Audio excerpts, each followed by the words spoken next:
Senhoras e senhores, bom dia. Damos início à transmissão desse evento pelo YouTube e pelo Zoom. O objetivo do webinar é apresentar os cenários e tendências sobre postes de equipamentos elétricos e seus impactos na demanda por energia elétrica, a identificação dos equipamentos com maior potencial de crescimento no mercado e seus impactos no setor, bem como prover subsídios para a regulamentação da eficiência energética de equipamentos. Esse evento é realizado pela MITSID, o Programa Nacional de Conservação de Energia Elétrica, PROCEL, que tem como gestora a Empresa Brasileira de Participações em Energia Nuclear e Binacional, ENBPar, e Ministério de Minas e Energia, e faz parte do projeto de análise dos resultados das PPHs na classe residencial até 2019. As perguntas serão recebidas durante todo o evento e na programação terá um momento de perguntas e respostas que será informado. Representando o senhor Miguel da Silva Marques, diretor de programas de governo da ENBPar, convidamos para dar as boas-vindas à senhora Juliana Tadeu, superintendente do Procel. Bom dia a todos e todas. É uma grande alegria estar aqui na data de hoje para a abertura do webinar desse projeto tão importante para a área de energia do país. Bom, conhecer o comportamento, hábitos e posse dos consumidores de energia elétrica, assim como as características dos eletrodomésticos em uso pela população e seus níveis de eficiência energética é uma das atividades do Programa Nacional de Conservação de Energia Elétrica, o PROCEL. O Procel vem desde o fim da década de 80 realizando pesquisas de posse e hábitos de uso de equipamentos elétricos, mais conhecido como PPH, que é uma pesquisa declaratória feita a partir de levantamento amostral e entrevistas presenciais para poder traçar um perfil de posse e hábitos de consumo de equipamentos elétricos junto aos públicos de interesse. Essas pesquisas são uma fonte ímpar de informações qualificadas e atualizadas sobre a posse de equipamentos e hábitos de uso de energia elétrica pela população brasileira, que contribui de forma muito significativa para o planejamento e orientação das estratégias e políticas públicas a serem adotadas para incentivar a eficiência energética no nosso país. Além de nortear ações do próprio Procel, os dados coletados pela PPH são utilizados na formulação de diversos planos do setor elétrico, como, por exemplo, o Plano Nacional de Eficiência Energética, o Plano Nacional de Energia e o Plano Decenal de Expansão de Energia, e nos modelos de negócios associados ao setor privado, obviamente. As informações obtidas pela pesquisa permitem, por exemplo, estratificar o consumo de equipamentos elétricos, considerando a sazonalidade, verão, inverno e meia estação, avaliar a influência da temperatura ambiente sobre o consumo da energia elétrica, identificar a penetração de novas tecnologias e abandono ou redução de uso de outros equipamentos, assim como verificar o nível de consciência sobre o uso eficiente da energia elétrica por parte da nossa população e a disposição de engajamento ou interesse nesse tema. As CPHs voltadas para o setor residencial, elas foram iniciadas na década de 80, né? Elas foram realizadas em âmbito nacional e a primeira aconteceu em 1988, seguido de 1997, 2005 e 2019, né? Uma em cada década. Apesar de já serem em si uma fonte muito relevante para a construção e desenvolvimento de políticas públicas de eficiência energética, foi identificada a necessidade de elaboração de um trabalho substancialmente mais analítico de todos os dados coletados ao longo desses anos. Então, a primeira comparação dessas informações foi realizada por esse projeto que será apresentado hoje, né, a análise de resultados da PPH 2019 e construção de cenários tendenciais, que é do terceiro plano de aplicação de recursos do Procel. Esse projeto, ele investigou as causas e efeitos dos resultados das PPHs residenciais. Ele também elaborou cenários para o horizonte de 2019 a 2050, indicando possíveis barreiras e oportunidades. Identificou os equipamentos com maior potencial de crescimento no mercado e seus impactos na demanda de energia elétrica no setor residencial, além de ter coletado informações relevantes para a tomada de decisão para novas regulamentações de eficiência energética de equipamentos elétricos estratégicos. A análise dos resultados da PPH 2019 e a construção de cenários iniciais é um projeto estruturante aprovado no terceiro par Procel. O Procel desembolsou para esse projeto R$500 mil ao longo de 24 meses para a elaboração de um estudo analítico. Nossa contratante é a MITSID Projetos, né, consultoria especializada em eficiência energética, gerenciamento de demanda e geração distribuída, que passará agora a apresentar os resultados, né, acho que depois da apresentação da abertura aqui pelo MME. Muito obrigada e desejamos a todos boa apresentação. Dando continuidade na abertura, nós passamos a palavra para o senhor Gustavo Mazzilli, diretor do Departamento de Informações, Estudos e Eficiência Energética da Secretaria Nacional de Transição Energética e Planejamento do Ministério de Minas e Energia. Obrigado, Fábio. Bom dia a todas e todos. É com grande satisfação que eu participo da abertura desse evento, que representa a sinergia de diversas instituições que estão comprometidas no avanço da eficiência energética no Brasil. Quero expressar minha gratidão à NBPar, aqui representada pela minha amiga Juliana Tadeu, superintendente responsável pelo Procel, com quem eu tenho a honra de compartilhar essa mesa de abertura. E, ao mesmo tempo, parabenizo a equipe da MITSID pelos trabalhos de excelência que vem desenvolvendo ao longo dos últimos anos, proporcionando valiosos subsídios às políticas públicas de eficiência energética. Quero também agradecer o apoio de todos os profissionais e instituições que, de alguma forma, participam da gestão do Procel, que financiou esse trabalho que será apresentado hoje, bem como outros projetos estratégicos que impulsionam a transição energética brasileira.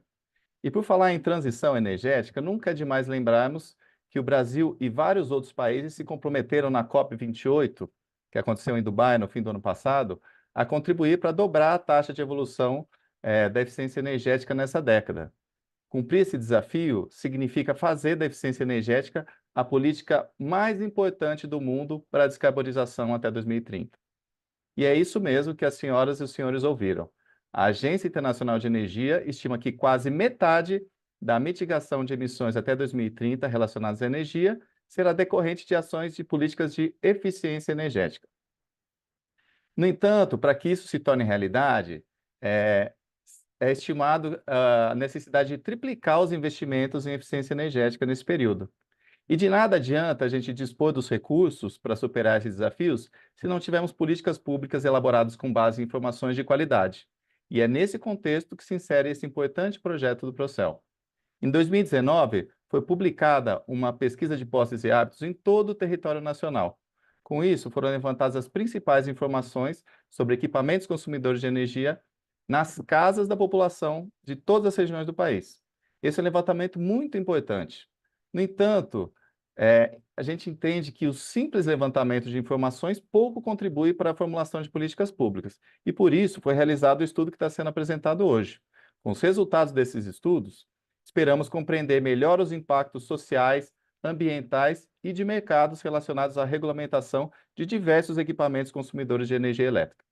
Além disso, como responsáveis pelos planos energéticos de médio e longo prazo, como bem lembrou a Juliana, esperamos poder incorporar as informações apresentadas hoje em cenários que nos permitam compreender o impacto no longo prazo na adoção de regulamentações para esses equipamentos. Nós, como agentes comprometidos com o futuro sustentável do Brasil, temos a responsabilidade de continuar impulsionando a eficiência energética em todas as esferas da nossa sociedade. Eventos como esse desempenham um papel crucial nesse processo ao promoverem o compartilhamento de informações e percepções. Novamente, gostaria de agradecer, então, a todos os envolvidos pela dedicação e empenho em tornar esse evento possível. Que possamos aproveitar esse momento para trocar ideias e inspirações que nos conduzam a um futuro mais sustentável, justo e inclusivo. Obrigado. Para uma breve contextualização da PPH residencial, eu chamo Rosane Fukuoka, diretora técnica da MITSID. Olá, pessoal. Bom dia a todos e todas. Meu nome é Rosane Fukuoka. Obrigada, Fábio, pela apresentação. Sou diretora técnica da MITSID e, em nome da empresa, agradeço pela disponibilidade e presença de todos. A MITSID é uma empresa internacional de consultoria em transição energética e mudanças climáticas. Nós temos sede no Brasil e também no Canadá, e temos atuado nos últimos 10 anos em projetos em mais de 30 países no mundo. Hoje, especificamente, então, nós vamos apresentar os resultados do projeto da Eletrobras, né, de avaliação dos resultados de pesquisa de posse e hábitos de consumo, da PPH. Foi um projeto com duração de 2 anos, com muitos desafios e muitos aprendizados também, e creio que esses resultados apresentados hoje, né, serão de grande utilidade e interesse público, pois certamente vão poder auxiliar na criação de novas regulamentações sobre equipamentos no Brasil. Bom, sem mais delongas, desejo a todos e todas um excelente workshop. Muito obrigada. Chamamos então o senhor Vinícius Vidotto Vieiro, gerente de energia e mudanças climáticas da MITSID, para a apresentação do estudo analítico realizado.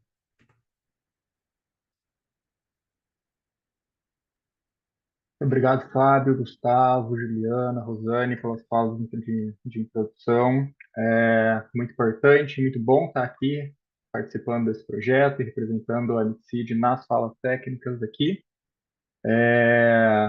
Realmente foi um projeto muito interessante, acho que a gente conseguiu resultados bem legais e a gente vai apresentar eles aqui para vocês na sequência. Um ponto sobre a interação, eu vou pedir para todo mundo deixar, que está aqui na sala do Zoom, deixar os microfones ligados. Ao final, ali nos últimos minutos, a gente vai ter um momento de interação, de fala. Enquanto a apresentação vai acontecendo, fiquem à vontade para colocarem suas dúvidas no chat do Zoom e no chat do YouTube, a gente está vendo os dois. Então, a gente consegue ir acompanhando, ao final a gente responde e a gente abre também para falas de dúvidas. Tudo bem? Então, seguindo aqui com a nossa apresentação, a gente já passou por esse momento de falar de boas-vindas e das apresentações pessoais e das empresas. Agora a gente vai falar um pouquinho da agenda do nosso encontro, efetivamente. Então, a gente vai começar com um pouquinho, retomando o que a Juliana já falou, de forma excelente, falando um pouquinho aqui do contexto da PPH e da importância desse projeto. Depois a gente vai passar um pouco pelos objetivos e a estrutura desse projeto que a gente está apresentando aqui. E a gente vai apresentar cada um dos produtos. Depois a gente vai ter um momento de discussão e um encerramento, onde a gente vai já pedir, já adianto que a gente vai pedir que quem está participando aqui no Zoom ou no YouTube faça uma avaliação através de um QR Code ou de um link que a gente vai disponibilizar. Então, nos momentos ali finais, eu vou pedir uns 2 minutinhos de todo mundo para a gente fazer essa avaliação. Tudo bem? Bom, então, indo para a nossa contextualização aqui, do que é a PPH, qual que é a importância, qual que é o histórico que a gente tem e o objetivo e a estrutura desse projeto que a gente está apresentando. Então, a PPH, a Pesquisa de Posse de Equipamentos e Hábitos de Uso, a do ano de 2019, ela foi um levantamento estatístico, conforme previsto no primeiro Parcel, que investigou mais de 18 mil domicílios pelo Brasil todo, com a aplicação de questionários. A versão de 2019 é a quarta iniciativa, como a Juliana já citou, do Procel no levantamento dessa pesquisa de posses e hábitos. Também, como a Juliana já citou de forma excelente, ela é um levantamento de grande importância para a avaliação de políticas públicas, para projeções energéticas e para projeções de mercado de equipamento. Então, tem uma ampla importância essa pesquisa. Mostrando aqui visualmente o que a Juliana citou também dos anos, a gente teve a primeira PPH em 1988, 9 anos depois, em 1997, a segunda, 7 anos depois, em 2005, e agora, em 2019, aconteceu a quarta PPH. Dá uma média aí de uma PPH a cada 10 anos, mais ou menos. Mas como também a Juliana citou, aconteceu uma PPH por década, desde os anos 80. E aqui um pouco do cenário de como de quais as diferenças e como elas se comportaram. A primeira PPH teve uma amostragem de 10 mil domicílios, a segunda de 16 e a terceira de 4 mil, devido a uma estrutura estatística que eles utilizaram ali, que está descrito no relatório de 2005, para quem tiver interesse. Essas 3 primeiras, um ponto importante delas é que elas foram feitas na área de cobertura das concessionárias, então alguns estados, principalmente nas 2 primeiras, não foram totalmente cobertos por isso, porque nem todas as concessionárias conseguiram ali executar, então alguns estados nas primeiras não foram contemplados. enquanto na de 2019 a gente tem 18 mil domicílios sendo investigados em todas as unidades federativas. Então, a gente tem ali um mapa completo, uma versão completa de todo o Brasil. E os principais resultados da de 88, a gente tem acesso apenas aos resultados em Excel e em PDF, mas as outras a gente já teve acesso a um banco de dados em formato específico, e um dos elementos do projeto que a gente trabalhou e que a gente vai falar ali um pouquinho mais para frente foi justamente a atualização do formato desse banco de dados, que era um formato específico chamado Access, e a gente transformou em um formato mais moderno chamado SQL. Um pouco sobre os equipamentos, que é bem interessante também. Então, a primeira PPH investiu 69 equipamentos, vários equipamentos. E aí, a segunda, ela diminuiu para 28, focando ali nos equipamentos mais críticos. E a gente teve um aumento gradual, com a de 2019 avaliando 56 equipamentos. Então, o objetivo desse projeto que a gente trabalhou, a partir desses inputs, desse histórico que a gente comentou até agora, e o que a gente fez foi investigar causas e efeitos dos resultados encontrados na pesquisa, tentar entender esses elementos, e a gente construiu cenários acerca da evolução de posse e avaliou os impactos desses cenários na demanda de energia do setor residencial. E a gente propõe alguns insumos aí, fornece alguns insumos para a regulamentação de alguns equipamentos, que a gente, a partir de uma análise de critérios, estabeleceu que teriam um peso aí e que funcionam até como arquétipos de equipamentos. Então a gente cita alguns equipamentos, mas eles podem ser vistos como arquétipos de alguns equipamentos também. Bom, então aqui falando um pouquinho sobre a estrutura do projeto em si. Nosso projeto ele foi dividido em 4 grandes produtos, sendo o primeiro dividido em 2, que o primeiro segmento do primeiro produto foi justamente a estruturação do banco de dados. Como eu falei, a gente pegou o banco de dados naqueles formatos um pouco mais antigos e atualizou para essa linguagem mais utilizada hoje, que é o SQL. E também fez algumas atualizações no Power BI, que existe, da PPH, de 2019, para que ela pudesse comportar esses dados. Então, eu vou até ter uma imagem um pouco mais para frente aqui na apresentação, uma pequena mudança que a gente fez, né, que vai permitir que os diferentes dados sejam vistos. E o segundo produto, o segundo segmento ali do primeiro produto, foi um relatório de análise do que a gente observou, considerando esses dados e esse histórico. A partir desses dados e esse histórico, a gente fez uma avaliação de causas e efeitos e estabeleceu uma projeção de consumo de energia elétrica a partir de cenários. Então, a gente estabeleceu 4 cenários, e nesses cenários a gente tem ali elementos que levam a gente a conseguir fazer uma projeção de consumo. Depois da projeção, a gente também fez uma avaliação dos impactos na demanda, então a gente observou não só o consumo, mas a curva de carga para equipamentos não regulados, então o nosso foco foi em equipamentos não regulados no terceiro produto, ou seja, ar-condicionado, iluminação, eles não entraram para essa avaliação. Para a gente poder priorizar quais equipamentos seriam alvos de estudo para a captação de insumos para a regulamentação.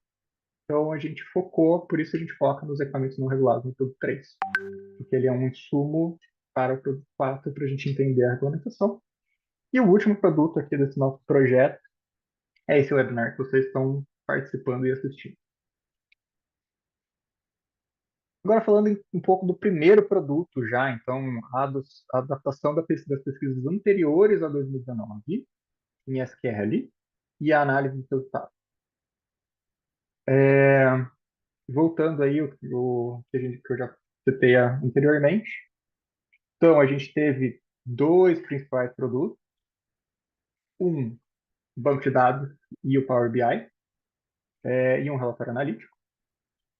Dentro do primeiro produto, a gente unificou os bancos de dados, os dados que a gente possuía de 88, 97, 2005 em um único banco de dados, para que o Power BI pudesse acessar essas informações. E a gente, dentro do Power BI, conseguiu ter aí uma apresentação desses resultados das edições anteriores também. Então, além de 2019, a gente consegue ver as variações e os resultados das CPHs anteriores. E o nosso segundo produto foi um relatório analítico aí de causas e efeitos. Então, dentro do estabelecimento aí de dados, do banco de dados, um elemento interessante, o objetivo principal aí, foi que a gente conseguisse promover, a partir dessa visualização, a capacidade de análise de dados para entendimento dos seus causas e efeitos que vão ser observados ali no produto B. Isso permite, a partir dessas pesquisa de elementos mercadológicos, de cenários e o estabelecimento de projeções, a gente construir isso a partir desse banco de dados que a gente construiu e estabelecendo esse produto em lá. Então, aqui, nesse pedaço aqui nesse print de tela, existe o Power BI anterior com esse novo elemento aqui, que a gente vê do ano que você pode escolher. Então, antes a gente só tinha os resultados de 2019, agora a gente consegue ter acesso aos anos anteriores também. Obviamente, um parênteses aqui, a gente tem acesso aos dados anteriores das perguntas que existiram nos dados anteriores também. Devido à mudança de metodologia das avaliações entre os anos, algumas perguntas existiam na de 2005, na de 2019 que não existiam na de 2005. Então, essas a gente não vai ter como fornecer informações, mas para todas que existiam nos anos anteriores, a gente consegue fornecer esses dados dentro do Power BI. E o relatório de análise dos resultados de 2019, a gente compôs um relatório analítico para a comparação da PPH de 2019 com os anos anteriores, para tentar entender essas causas e efeitos. A gente também fez uma avaliação de posses e hábitos, focando ali principalmente em horário de uso, e para a gente tentar justamente entender a causa e efeito dessas modificações que porventura acontecerão entre os anos. Aqui a gente apresenta alguns indicadores que a gente observou dentro de uma série histórica para tentar entender essas variações e essas correlações. Então, o primeiro elemento que a gente traz aqui em azul é a taxa de inflação. Um ponto importante que a gente destaca aqui é que até 94, a gente obviamente tinha uma moeda diferente. Então, a gente colocou ali um asterisco de atenção, mas a partir de 95 a gente já está estabelecido no real. Então, a gente é mais coerente se a gente avaliar essa taxa de inflação. A gente também tem um índice aqui a partir de 2002, mais ou menos, com um pequeno gap aqui de informação, sobre um indicador de poder de compra, que a gente construiu aqui para uma avaliação um pouco mais simplificada, que é uma relação entre a renda média e o salário mínimo. E a gente também tentou observar aqui o crescimento da TUSD, da tarifa de energia. TUSD é a tarifa para o uso do sistema de distribuição, que é um dos componentes da fatura de energia, para a gente entender se existia alguma correlação do aumento de tarifas com algum efeito na compra de equipamentos. Então, esses são os elementos mercadológicos que a gente trouxe ali para análise, para a gente tentar entender. E os elementos que a gente observou, principalmente, aí foi a evolução na posse, a evolução na quantidade de domicílios com o equipamento, e nos hábitos de uso a gente olhou principalmente para frequência e tempo de uso, comparando com aqueles dados que eu mostrei ali no gráfico anterior. Aqui alguns exemplos de resultados. O relatório completo pode ser visto, ele é público, pode ser visto aí na biblioteca da Ambipar, e alguns resultados interessantes que a gente observou. Então, a gente traz 3 equipamentos arquétipos aqui também. A máquina de lavar, a televisão e as lâmpadas. São 3 equipamentos que a gente vai trazer para a análise. Iniciando aqui na máquina de lavar roupa. É perceptível uma tendência bastante clara aqui de aumento da posse média de equipamentos, desse tipo de equipamento. Assim como é perceptível em todas as regiões um aumento, uma evolução na quantidade de domicílios que possuem esse equipamento. Qual que é a diferença entre os dois gráficos?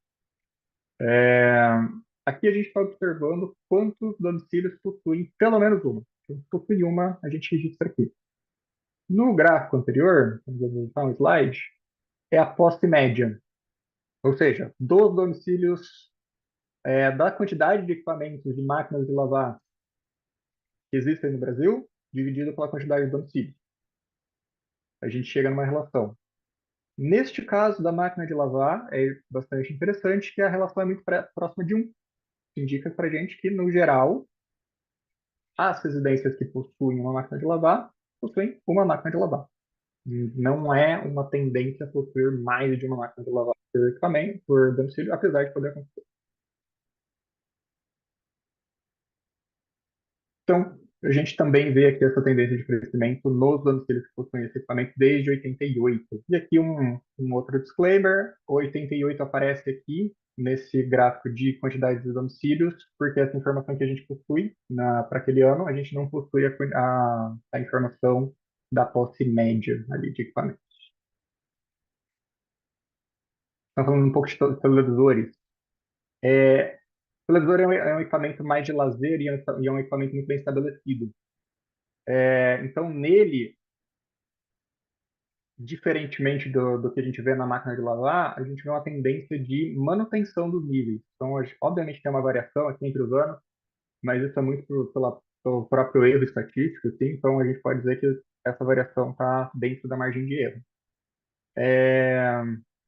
Então, a gente tem uma tendência de estagnação da quantidade de equipamentos, o que implica que esse é um equipamento que ele é modificado de forma mais lenta por ser modificado apenas a partir da troca desse equipamento. Então, a eficiência da televisão, o aumento da eficiência vai estar muito atrelado à troca do equipamento, não à aquisição de uma nova ou à expansão desse mercado. Diferente da máquina de lavar ali, que entre 97 e 2019 viu uma expansão de mercado. Uma eficiência poderia vir dessa expansão. E aqui, também de forma distinta da máquina de lavar, a gente vê uma relação um pouquinho diferente entre o 100% desse gráfico aqui, ou seja, praticamente a partir de 2019, quase todo domicílio brasileiro possui uma máquina de lavar, uma televisão, desculpa. E a gente vê aqui que uma relação de 1,4 significa que as pessoas tendem a ter, pelo menos aí, um pouco mais de uma televisão. É estranho falar um pouco mais de uma televisão, mas existem domicílios que possuem mais de uma televisão. Então é isso que a gente consegue observar e implicar aqui a partir dessa relação entre os dois valores. E um outro elemento interessante aqui, importante de ser avaliado, a gente traz aqui os dados só de 2005 e 2019, novamente porque são as pesquisas que têm disponibilidade dessa informação, é sobre a quantidade média de lâmpadas por tipo de domicílio. Um dos elementos interessantes é a gente observar que a quantidade de iluminação se manteve relativamente constante, até um pouquinho maior. Então, se a gente somar aqui em 2005, em fluorescentes e incandescentes, a gente tem em média 8 lâmpadas por domicílio. Se a gente somar 2 com 4 com 1, a gente tem ali 7 lâmpadas por domicílio, mais ou menos. Então, caiu um pouquinho, mas tem a tendência aí também de uma manutenção, que implica em um aumento da eficiência da iluminação. Então, uma maior capacidade das lâmpadas gerarem luz, mesmo que em menor quantidade, o que é algo muito bom para o sistema. Mas é notável que ainda existe a presença de incandescentes mesmo em 2019. Isso é um elemento importante de ser observado, dado que a comercialização de incandescentes já está proibida há alguns anos. Então, são equipamentos de legado aí, que estão no final da sua vida útil, provavelmente. Mas é importante notar que em regiões como o Sul e Sudeste ainda tem uma presença relativamente significativa, de pelo menos uma aí, em média por residência.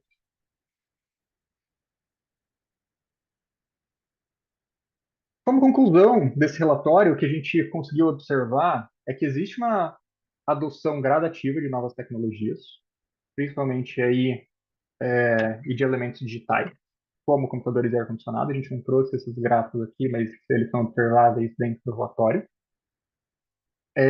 Uma outra diferença aí no hábito que a gente observou é um aumento importante em equipamentos que permitem uma praticidade no dia a dia. Então, a própria máquina de lavar, que a gente citou, e o micro-ondas também. Então, são dois equipamentos que têm um crescimento constante aí nas últimas PPH. Mas a gente vê uma adoção um pouco mais lenta aí de tecnologias mais eficientes, como a LED. Pode estar ligado, a gente não consegue estabelecer uma correlação clara numérica ainda, mas isso pode estar ligado a fatores econômicos. A gente não viu muita tendência dessa correlação com a tarifa em si, mas pode ter alguma correlação com aquele indicador de poder de compra. E um outro parênteses aqui, a gente não consegue estabelecer ainda uma correlação numérica entre esses indicadores econômicos e os valores da PPH, porque 4 amostragens da PPH dentro dessa série histórica ainda é um valor que gera erros muito grandes se a gente estabelecer uma correlação dentro de uma série histórica.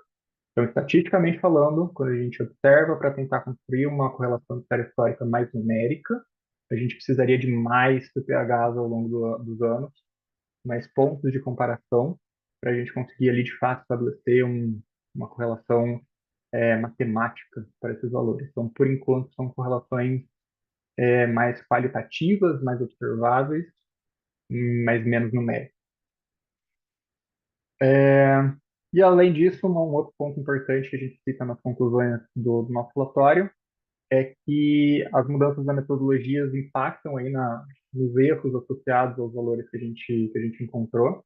Então, é comum a gente ter uma variação ali entre os anos. E que quanto mais constante a gente conseguir garantir aí a metodologia utilizada, melhor. E um outro ponto que a gente observou, e que é interessante a gente citar, é a própria amostragem. Quanto mais segmentada a amostragem dentro dos campos que a gente tem um foco de estudo, mais garantido e menor o erro associado aos resultados que a gente obter, a gente vai conseguir. Então, isso é um outro elemento aí do processo amostral que a gente cita também dentro dos resultados do relatório, mas isso não invalida os resultados da CPH de 2004 de forma alguma. São resultados muito robustos, muito bons, percorreram o Brasil inteiro e tem uma metodologia muito boa. A gente está sugerindo ali um passo a mais na melhoria. Agora falando um pouquinho sobre o segundo produto, de tendências sobre posse de equipamentos elétricos e os impactos na demanda. Então, a partir de pesquisas de elementos mercadológicos e de políticas públicas, foram estabelecidos cenários de mudanças de posse e de eficiência energética nos equipamentos, que geraram uma projeção de mudanças no consumo agregado de energia elétrica. Então, neste segundo produto, a gente olha para a energia como um todo, energia agregada. A gente vai olhar para a curva de carga no produto 3 apenas. Então, dentro dos elementos mercadológicos que a gente observou, dos elementos são políticas públicas que foram implementadas. Duas delas que a gente destaca é o programa de banimento de lâmpadas incandescentes, e o segundo é o próprio programa de eficiência energética, o PEE. São dois programas de bastante importância para a eficiência energética no Brasil. Então, como eu citei, o banimento das lâmpadas fluorescentes gerou um impacto significativo na existência das lâmpadas incandescentes, apesar de elas existirem ainda. E o programa de eficiência energética é uma forma da gente continuar avançando a troca de alguns tipos de equipamentos que estão dentro ali do arcabouço desse programa.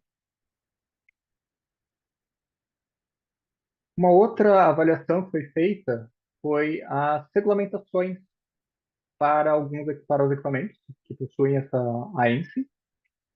Então, a gente aqui apresenta uma linha do tempo desde 2005, com quais são as regulamentações que foram acontecendo. Uma pequena explicação aqui, então, a primeira setinha de cada cor, que é um pouquinho mais longa, é a primeira ou a última regulamentação existente, enquanto as setinhas com um comprimento um pouquinho menor são regulações intermediárias e que foram aí revogadas. Então, para todo esse arcabouço aqui de aproximadamente 12 equipamentos, a gente existiram regulamentações até o momento, foram sendo atualizadas ao longo dos anos, e é notável que existe uma tendência sempre estarmos avançando na eficiência energética dentro do Brasil, que é algo ótimo para a nossa política pública. Outros aspectos que a gente avaliou dentro desses elementos aí externos e mercadológicos são aspectos externos ao país e indicadores socioeconômicos. Então, a gente avaliou a previsão de crescimento de domicílios e de habitantes, e a diferença aí, uma tendência de decréscimo de habitantes por domicílio. E a gente também fez uma avaliação aí, um pouco mais qualitativa, de aspectos externos, como crises externas, acordos comerciais, a própria pandemia, então como isso influenciou aí nos elementos das posses de equipamento. E a partir disso a gente construiu dois cenários para mudanças de posse e dois cenários para mudanças de eficiência. Um focado em elementos aí prejudiciais e um focado em elementos benéficos. Então, para cenários da mudança de posse, observando o crescimento demográfico, no cenário benéfico aqui, a gente traz um aumento da população, políticas fiscais favoráveis ao consumo, novos acordos comerciais que incentivem aí a industrialização e o aumento de nível de renda, enquanto o cenário negativo é o oposto, basicamente.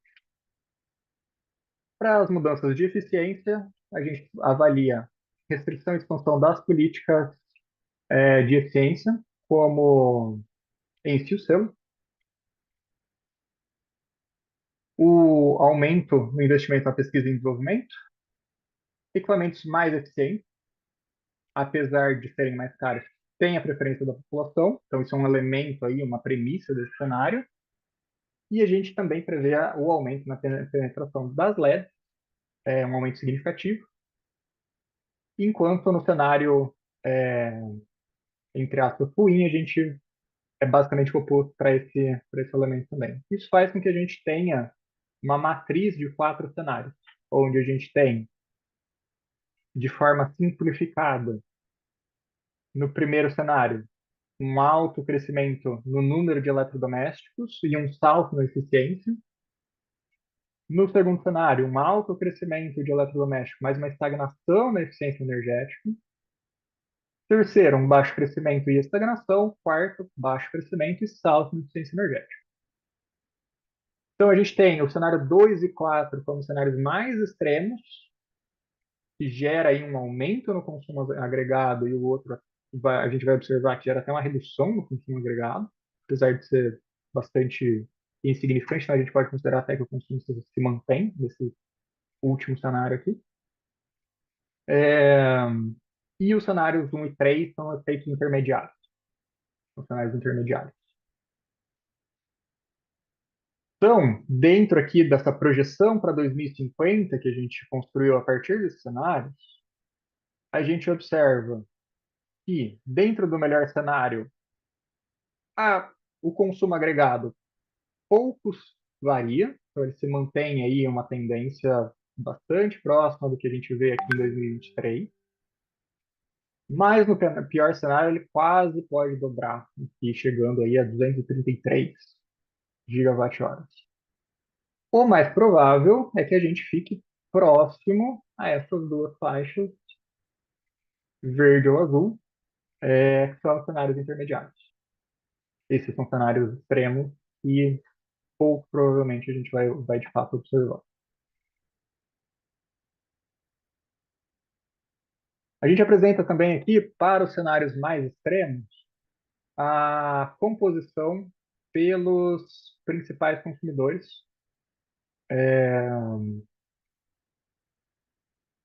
Então, a gente vê que para 2050 a gente pode ter ali um aumento muito grande no ar-condicionado, por exemplo, um aumento bastante significativo também no aquecedor de ambiente e fogão elétrico.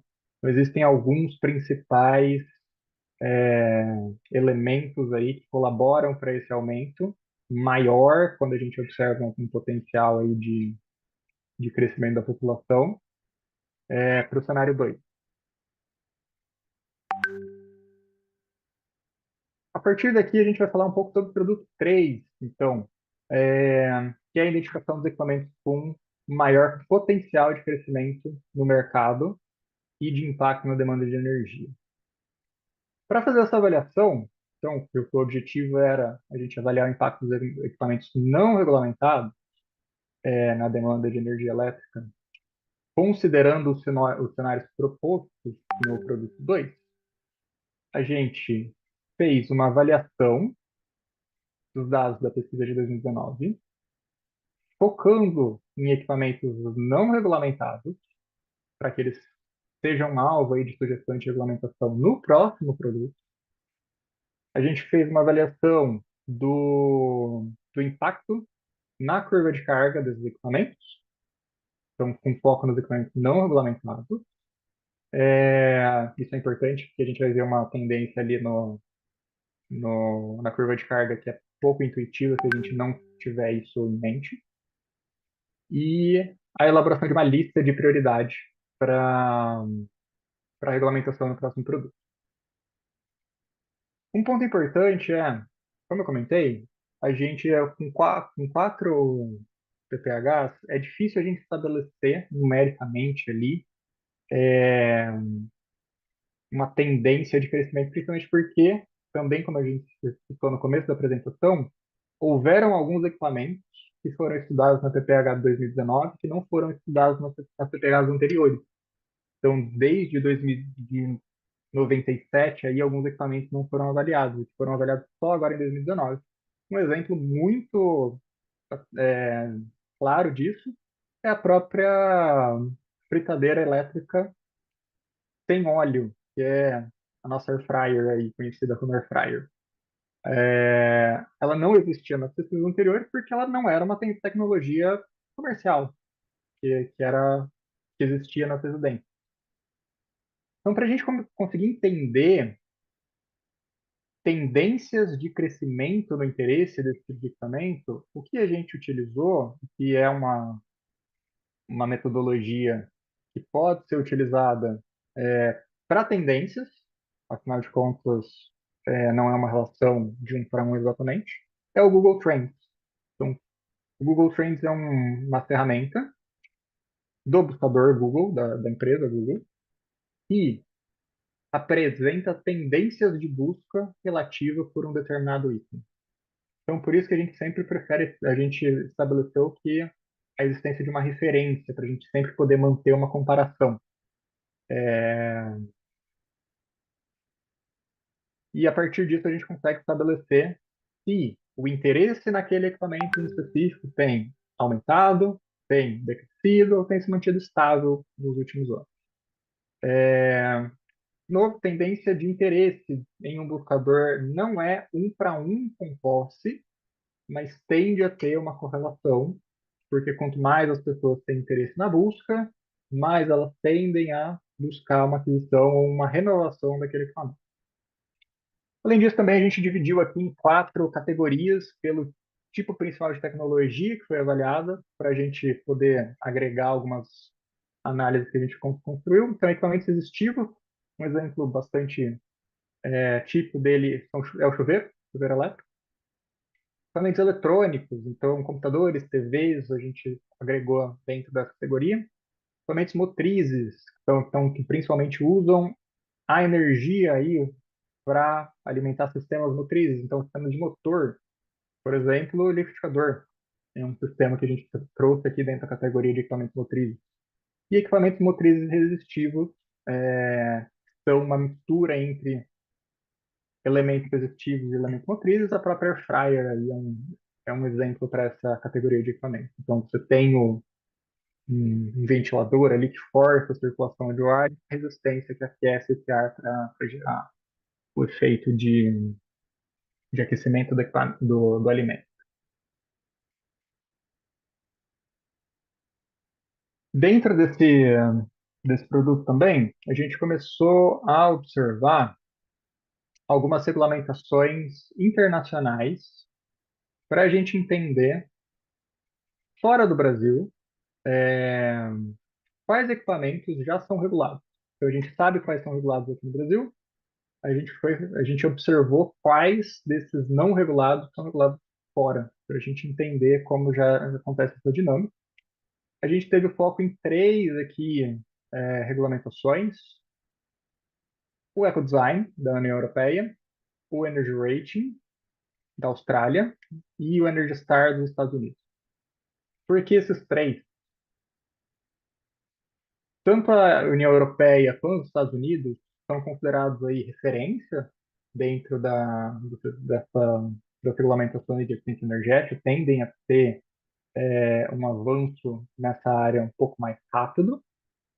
E o Energy Rating da Austrália, ele também tem um avanço um pouquinho mais rápido que o Brasil. Entretanto, o principal motivo para ele compor a nossa análise é a questão do clima. Então, o clima australiano tem aí um impacto, uma correlação bastante próxima do que a gente vê no clima brasileiro. Então, a partir disso, todos os elementos que a gente observou, a gente pôde construir essa curva de carga. Aí eu vou trazer aqui o elemento que eu comentei. Que essa curva de carga pode ser pouco intuitiva se a gente não levar em conta que são os equipamentos não regulados. A gente esperaria, por exemplo, um consumo de base maior aqui nos períodos da noite, aquela famosa curva do pato, principalmente pela questão de iluminação e algum elemento aqui no meio do dia um pouco mais saltado também, por causa do uso do ar-condicionado. Mas esses 2 equipamentos já estão regulados, então a gente não colocou eles dentro dessa análise. Então a gente focou em equipamentos não regulados. E a partir disso, e dos dados que a gente observou na PPH sobre duração do uso e momentos mais utilizados, a gente pôde observar que existem picos em horários de refeição, principalmente. Então, que no início da manhã, no meio do dia e mais para o final do dia, isso está muito associado a alguns equipamentos que são utilizados na cozinha. Então, a gente vê um impacto grande de liquidificadores, de fogão elétrico e também um impacto grande de chuveiro. Então, são momentos também que pessoas podem estar chegando ou saindo aí da sua rotina diária, que também pode gerar impactos aí na curva. Então, esse é o cenário 4, a curva de carga para o cenário 4, e esse é para o cenário 2. Então, são os dois cenários extremos que eu comentei ali um pouquinho antes, e mais a tendência do momento desses picos também se mantém aí ao redor das primeiras horas do dia, dos horários de refeição e dos horários aí de final do dia, com alguma existência aí durante o meio da noite, mas de novo, não leva em conta iluminação, não leva em conta ar-condicionado por serem equipamentos regulados que não forem foco de análise. E aqui uma comparação entre o gap dos dois cenários. Então, os maiores gaps são nos momentos de pico, enquanto nos momentos aqui de linha de base de consumo, esse gap é um pouco menor. Então, o foco aqui para essas variações são nesses equipamentos que vão influenciar nesses picos de consumo, principalmente nesse momento aqui também, que é o nosso horário de ponta. Então, esse gap aqui tem uma importância significativa para a curva de carga brasileira. A partir de todas essas informações que a gente observou, que a gente foi citando aqui agora, inclusive a curva de carga, a gente estabeleceu uma série de critérios para que a gente pudesse sugerir alguns equipamentos para serem observados no produto 4. Foram 6 critérios no total, entre 4 categorias de critérios. Então, o primeiro critério que a gente observou é o potencial na redução de consumo de energia elétrica. Então, observando aí avanços da tecnologia, possibilidade de avanço na tecnologia. Segundo, foi o impacto na curva de carga, que a gente segmentou entre o impacto na ponta e o impacto na integral da curva, ou seja, o impacto ali naquele momento de ponta do consumo e o impacto no consumo como um todo. Então, a gente quebrou isso nesses dois elementos. Aspectos regulatórios, então, se existe ou não uma regulamentação no exterior foi um elemento aí de avaliação. E a perspectiva do consumidor na questão do interesse pela busca do produto, então o que a gente comentou ali do Google Trends anteriormente, e a posse do equipamento. Então a posse em si, quanto maior a posse daquele tipo de equipamento, mais importante ele se torna aqui dentro da nossa avaliação. E compondo os pesos e os dados desses 6 critérios, a gente chegou nessa lista de priorização. Então, fogão elétrico, secadora de roupa, receptor de TV de assinatura, liquidificador e aquecedor de ambiente. São os 5 equipamentos que a gente observa como com maior pontuação dentro desses nossos critérios. Ponto importante, se a gente muda os critérios ou muda os pesos dos critérios, essa lista aqui muda também. Então, a gente traz essa lista entendendo que esses critérios podem ser modificados de acordo com a necessidade do observador e do analista, mas dentro do que a gente entendeu de pesos de critérios, essa é a lista que foi composta. E de forma interessante também, essa é uma lista que, como eu comentei, serve como arquétipo para alguns tipos de equipamento. Então, o fogão elétrico, a gente pode observar como arquétipo para equipamentos de resistivo. Secadora de roupas por aquecimento, aí é uma categoria própria. Receptores de TV, a gente pode observar os equipamentos eletroeletrônicos, e assim por diante. Então, a gente tem alguns arquétipos aqui dentro dessa lista.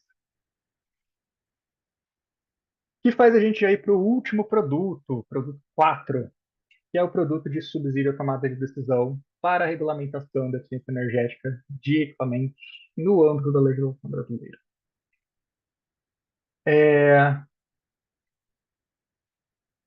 Para a gente poder oferecer esses insumos para os equipamentos priorizados no produto 3,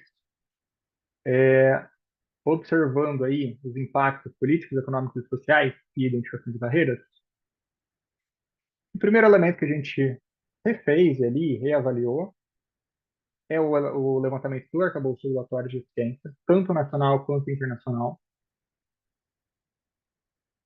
A gente estabeleceu, a partir da correlação entre essas regulamentações nacionais e internacionais, regulamentações para os equipamentos, observando elementos da análise PESA, que a gente vai citar lá para frente. E a gente fez uma análise de impacto. Na verdade, a análise de impacto que a gente contou com a avaliação PESA aqui. A gente vai explicar isso daqui a pouquinho.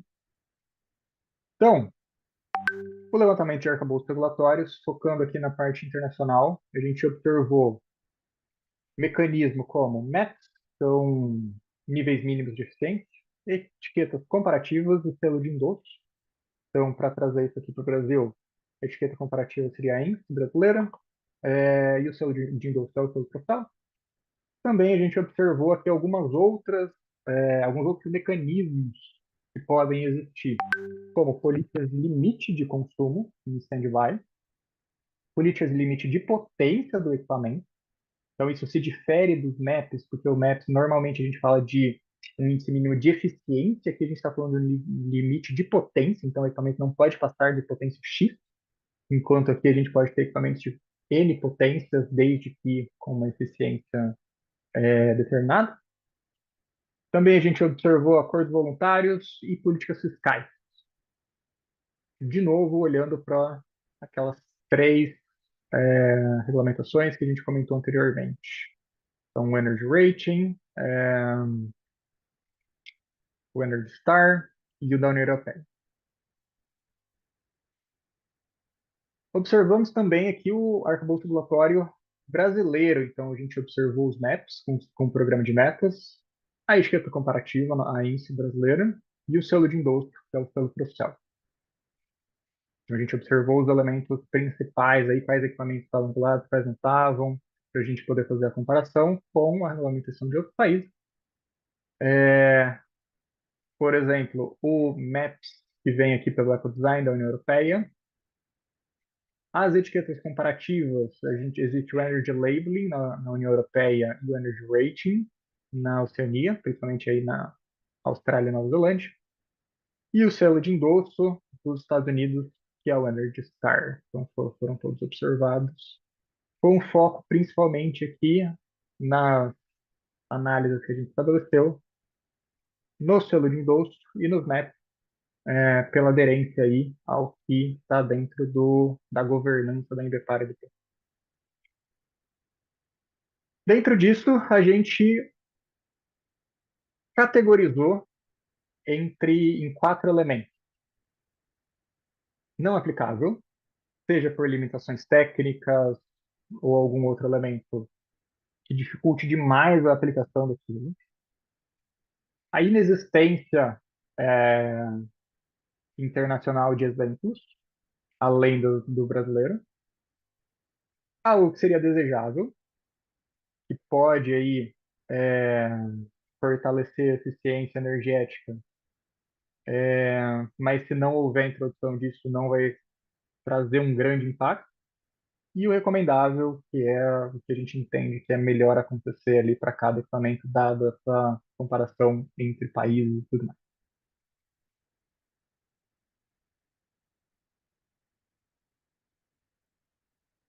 Para análise de impactos, como eu comentei, a gente utilizou a estrutura da análise PESTEL, que é um acrônimo em inglês, em português seria análise PESTEL, para identificação de barreiras e soluções. Então, dentro da PESTEL, a gente observa aspectos políticos, econômicos, sociais, tecnológicos, ambientais e legais. E dentro desses elementos aí da PESTEL que a gente observou, fatores positivos são fatores aí benéficos para a implementação, entretanto, fatores negativos a gente observou como barreiras e fez proposições de como transpor tais barreiras. Elas são focadas em recursos humanos, então a necessidade de garantir capacidade técnica nos órgãos e na população.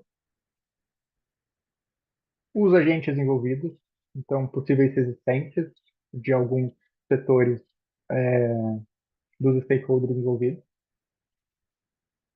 divulgação e conscientização, então a ampliação da conscientização dos benefícios de eficiência energética, como foi feito de forma muito boa com o selo Procel e a ENSE, para os equipamentos que existem, então é um ótimo exemplo nacional. E a necessidade de garantir a infraestrutura laboratorial para a análise desses novos equipamentos.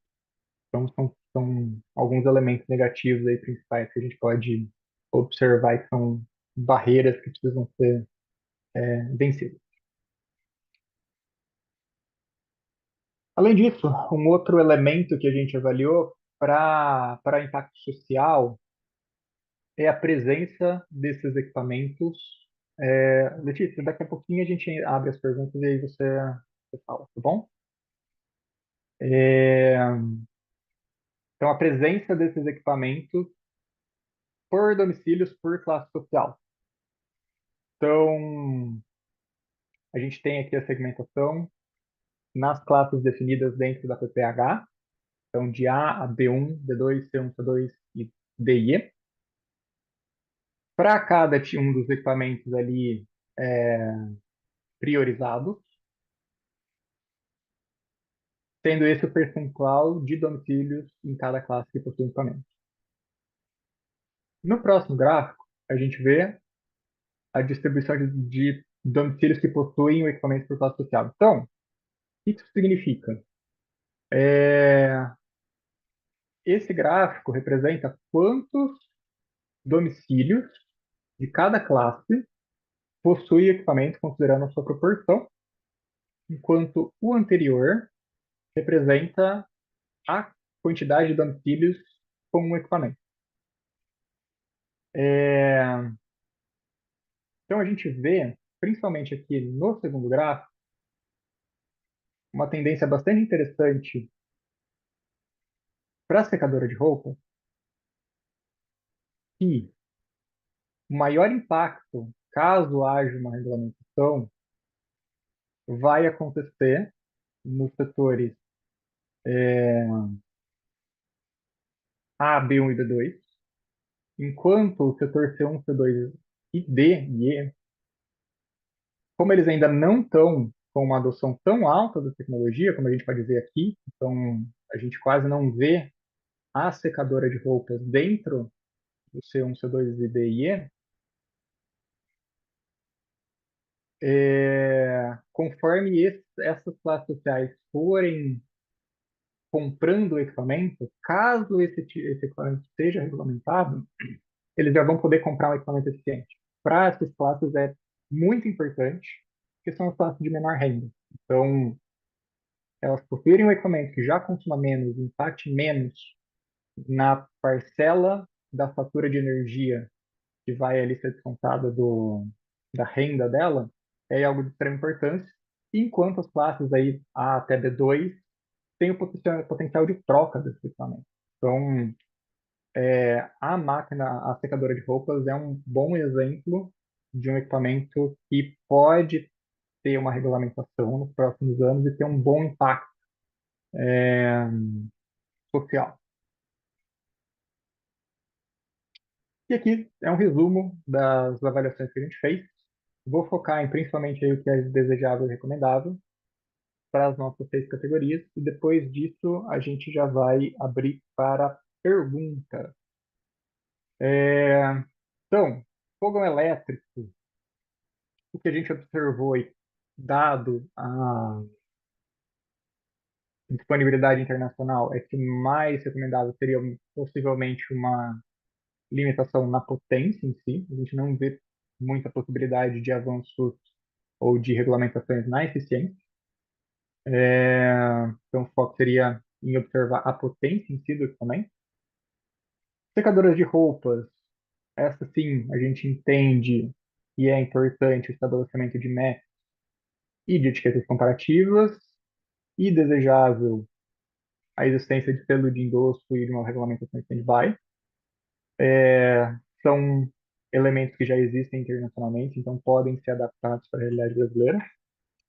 O setor de TV por assinatura e outros elementos aí de eletroeletrônicos aí, é importante uma regulamentação do nível de consumo stand-by, e a implementação de acordos voluntários é uma coisa que foi observada internacionalmente, que os próprios fabricantes desse tipo de equipamento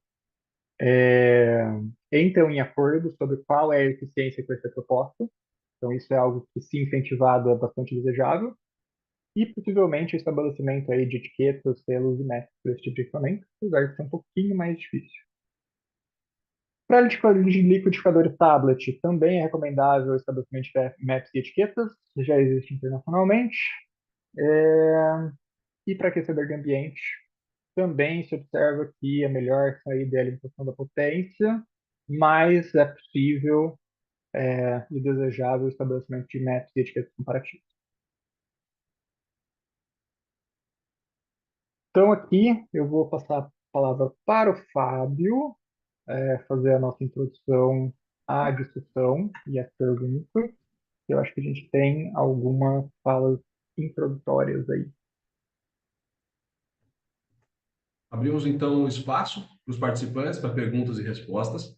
E compondo esse momento da programação, nós teremos a participação da senhora Ana Silva, que é assessora do Procel, trazendo a perspectiva da Ambipar como implementadora de políticas públicas, sendo secretária executiva do programa. Juntamente com o senhor Arnaldo dos Santos Júnior, consultor técnico das empresas de pesquisas energéticas, EPE, e nós podemos contar também com a participação do senhor Vinícius Idosto, da MidCid. Nós convidamos primeiro o senhor Arnaldo dos Santos Júnior para as considerações referentes ao ponto de vista do planejador do setor elétrico. O senhor Arnaldo ele é economista pela UFRJ, pós-graduado em comércio exterior e mestre em planejamento energético pela COP UFRJ. Trabalha há 17 anos no IPE e atualmente coordena os estudos de economia, demanda de energia, requisitos de geração elétrica e eficiência energética. Senhor Arnaldo? Obrigado, pessoal. Bom dia a todos. Agradeço a NBPAR em nome da EPE pelo convite para esse evento. Um prazer estar aqui nesse workshop, ao lado de tanta gente boa, tantos parceiros, amigos de longa data, tanto do MME, da NBPAR, da MidCid. Saúdo os meus companheiros aqui desse bloco. E, primeiramente, gostaria de parabenizar esse belíssimo trabalho realizado pela MidCid nos produtos apresentados. É uma ótima contribuição colocar todas as PPHs anteriores em uma única base de dados. Isso já é muita coisa para a gente poder aproveitar e fazer umas análises interessantes, como foram feitos, e internalizar em alguma medida na modelagem do ponto de vista do planejamento energético. Além disso, é particularmente interessante a estratégia de cenarização do consumo elétrico dos equipamentos. A alta variação dos resultados no longo prazo mostra a importância da elaboração de cenários para direcionar os esforços estratégicos do país através da escolha das políticas mais adequadas. Gostaria de ressaltar também a importância da PPH 19 nos nossos estudos. Ela é fundamental para que entendamos o melhor uso da energia no setor residencial do Brasil. Ela exibe uma foto, basicamente, do mercado de energia e eficiência num determinado momento do tempo. Então, sua existência com uma periodicidade regular é parte essencial da construção do conhecimento. Então, a gente consegue explicar uma história, como foi feita nesse trabalho, e construir bases para a gente fazer projeções mais razoáveis, mais calcadas na realidade para o longo prazo. Entre as atividades da EPE está justamente a realização de estudos para a demanda nacional de energia, incluindo a modelagem do consumo de energia da classe residencial. A gente usa o modelo do setor residencial, o MSR, que envolve energia elétrica e todas as fontes, LP, gás, lenha, enfim. E para a eletricidade, o modelo tenta justamente estimar o consumo dos principais equipamentos utilizados na residência do país, que aí seriam relacionados a condicionadores de ar, congeladores, refrigeradores, lâmpadas, chuveiros elétricos, máquinas de lavar, televisões, enfim, para um determinado ano, uma modelagem bottom-up, de baixo para cima, né? E para chegar na demanda residencial de energia elétrica. E, com isso, a gente tenta estimar o consumo nacional de energia elétrica anual demandado para cada eletrodoméstico é, pelo progresso do consumo médio de cada um deles, sob efeito de eficiência, e pela evolução do estoque de aparelhos no país. Então, para isso, esse estudo acaba sendo extremamente relevante para a gente é, é, conseguir calibrar melhor essas premissas para o longo prazo. A gente está, neste momento, fazendo um estudo de longo prazo para o ano de 2055, que acaba que vai ser um input bem interessante para a gente cenarizar melhor, né? E uma coisa interessante que a gente tem pensado que foi mostrado é que os cenários acabam obtendo resultados muito divergentes lá no final, né? E aí mostra a importância de a gente conseguir direcionar um pouco mais ali, a gente chega naquele meio do caminho. Mas se a gente adotar, não fizer nada, a gente pode chegar lá em cima e isso dá um impacto gigantesco no setor elétrico. A gente vai ter que ter os requisitos, a geração para suprir isso. Então, isso acaba sendo essencial, principalmente também considerando os aspectos da estimação da curva de carga, como vocês fizeram, né? Dependendo do equipamento, ele pode ser mais impactante ou na média ou na ponta. Então, se você acabar pesando mais na ponta, a gente vai ter que se planejar para isso. Aí eu queria deixar também algumas perguntas também que eu acho interessantes. Uma delas é se foi considerado algum efeito da geração distribuída sobre essa curva de carga. Eu fiquei um pouquinho em dúvida se essa curva de carga ela é digamos, a carga bruta total, ou se já tem algum efeito de débito da MMGD que vai suprir essa demanda, né? Então, eu só queria colocar também algumas possibilidades de aplicações que a gente já fez com a PPH e que a gente vai fazer ainda muito para o futuro. A gente já fez em PDEs anteriores, Plano Direcional de Expansão de Energia anteriores, boxes, um que foi o tal do Energia para Quem, que a gente conseguiu estimar o consumo de eletricidade por uso final nos domicílios brasileiros por faixa de renda no ano 2019, justamente pegando o gancho da PPH com esses dados tão ricos. Também fizemos outra questão que foi tentar abrir mais a análise do ano de 2019 por equipamento, se aproveitando desses equipamentos adicionais que a PPH 2019 mostrou, conforme já foi apontado aí no estudo, que foi mais abrangente, que é de 2005. Também fizemos análises específicas sobre energia, consumo residencial de energia elétrica por faixa de renda, que a gente conseguiu cruzar dados da PPH 2019, da PNAD, da POF, conseguiu explodir isso e olhar os equipamentos para cada classe de renda, e está aí mais uma aplicação que a gente vai conseguir trazer dessa análise da MidSeed. E também fizemos no Atlas de Energia de Eficiência Energética 2023 um capítulo especial sobre consumo residencial, também usando muitos dados da PPH, e isso em parceria também, essa análise com a IEA, a Agência Internacional de Energia, para fazer diversas comparações internacionais para ver como é que o Brasil está melhor posicionado. Então, se a gente conseguir aliar isso com as possibilidades de eficiência que foram apontadas nesse estudo, já a gente consegue alcançar resultados mais interessantes. E outra coisa que a gente está fazendo também é o projeto Testando Conexões, em parceria com o MME e com o financiamento do BID, que a gente pretende fazer uma grande base de dados de indicadores e para a gente medir pobreza energética no Brasil, a gente vai conseguir, através dessa base de dados que foi mostrada aí, trazer muitos elementos para compor esses indicadores e para entender a pobreza energética no Brasil e, no fim das contas, fazer um grande mapa da pobreza energética diferenciando as regiões. Então, só queria agradecer e parabenizar pelo trabalho. Fábio, antes de você passar a palavra, já vou responder o Arnaldo aqui rapidinho. A gente também agradece a sua contribuição. Mas já para responder a questão da curva de carga, a gente não perdeu o fio da meada aqui. Não, a curva de carga é bruta. Então a gente fez o somatório das potências médias ali dos equipamentos, ou potências típicas, na verdade, em cada momento do dia, cada hora do dia, ponderando pela duração do uso desse equipamento. Então, ela não leva em conta a questão de um abatimento por uma energia renovável. Nessa linha também, um outro elemento que é interessante a gente citar aqui, pelo ano que foi feita a pesquisa, não existe a avaliação do potencial impacto de veículos elétricos dentro da PPH.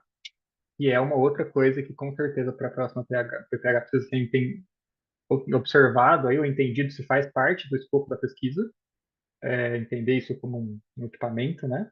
Mas, com certeza, gera um impacto grande na curva de carga e no consumo os veículos elétricos, que pelo ano, de novo, não fez sentido tá na pesquisa, porque não era uma tecnologia disseminada.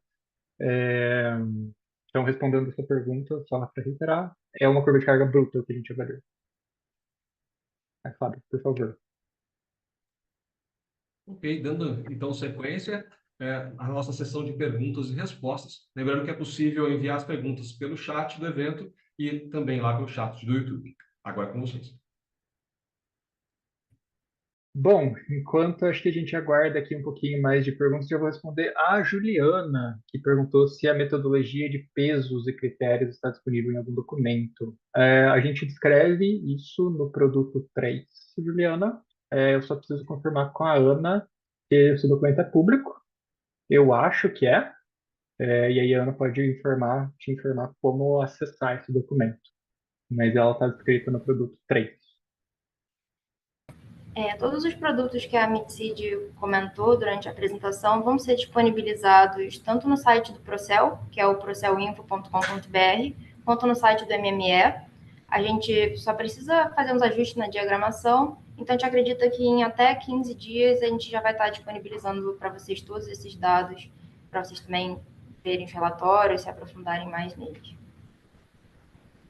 E no Procel Info, hoje, vocês já conseguem acessar o Power BI com todos os dados da PPH de 2019, caso vocês também queiram ter esse acesso agora e algo mais visual, uma plataforma mais interativa.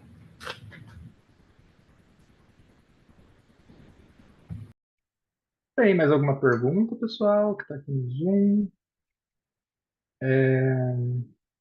No YouTube eu não estou vendo nenhuma pergunta até o momento. A Vinícius, gente aguarda. Pode falar, não? tem uma pergunta que a gente tem aqui, falando dentro da equipe da EPE, que eu queria saber se a Mitseed conseguiu enxergar alguma possibilidade, alguma tendência maior no caso da cocção, em termos de penetração dos cooktops.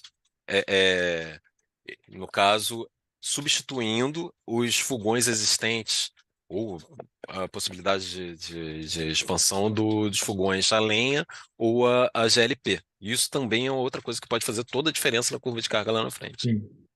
Sim. É por isso que ele foi para os finalistas ali, para a lista de elementos principais. A gente vê uma tendência de crescimento na adoção desse tipo de fogão. A gente não conseguiu estabelecer exatamente o porquê, quais as correlações. A gente tem algumas suposições, mas são suposições até o momento. Pode ser pela própria mudança de elementos arquitetônicos. Então, a gente vê alguns prédios que não tem mais sistema de gás, que ele tem ali só o sistema de aquecimento elétrico. A gente vê uma redução da área de algumas residências também, que induz as pessoas a buscarem o TikTok.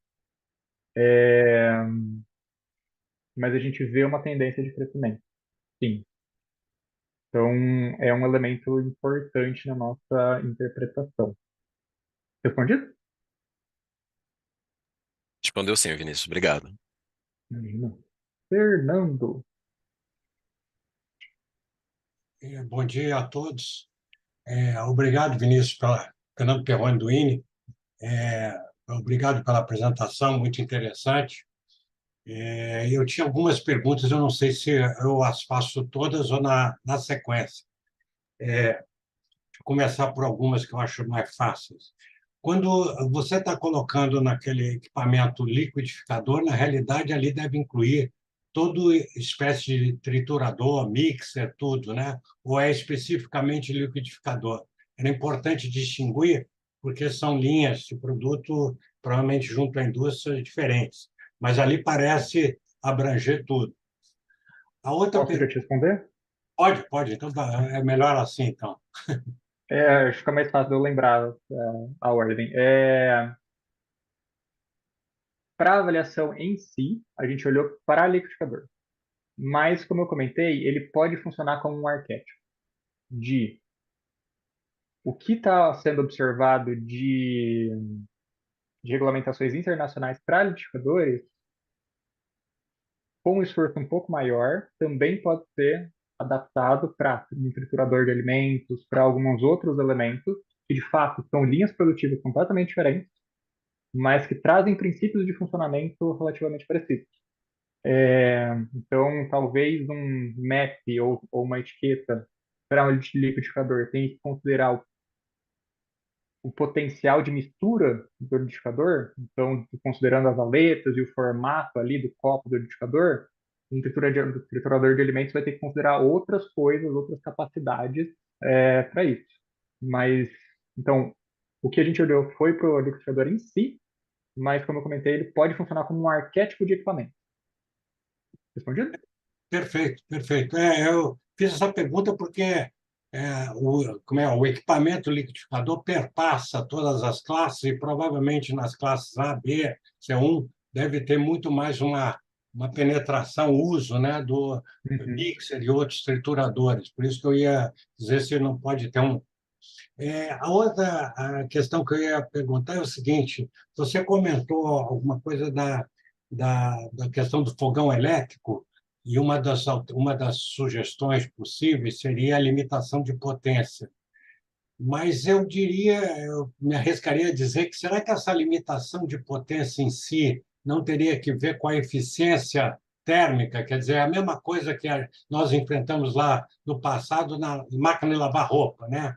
Usar pouca água, mas ao mesmo tempo tem que lavar bem. Usar pouca água e não ter o rendimento adequado, você limita a potência elétrica, mas não produz a energia térmica requerida necessária. Será que não seria avaliado essas duas questões?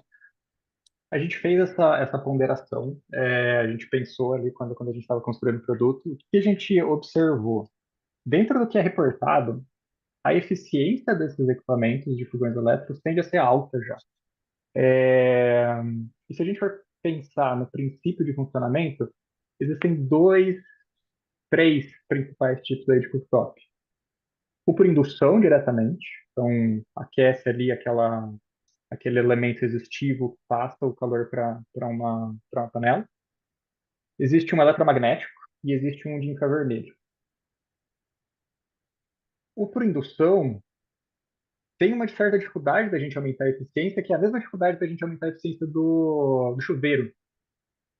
O único elemento que a gente consegue modificar ali é a capacidade condutiva dos elementos que estão no sistema. E isso é difícil, porque a gente vai ter que lidar com mudança de material e tudo mais. Então, isso pode gerar um encarecimento. Então, pode haver uma influência da eficiência também, mas a gente entende que ela é mais difícil do que limitar a própria potência.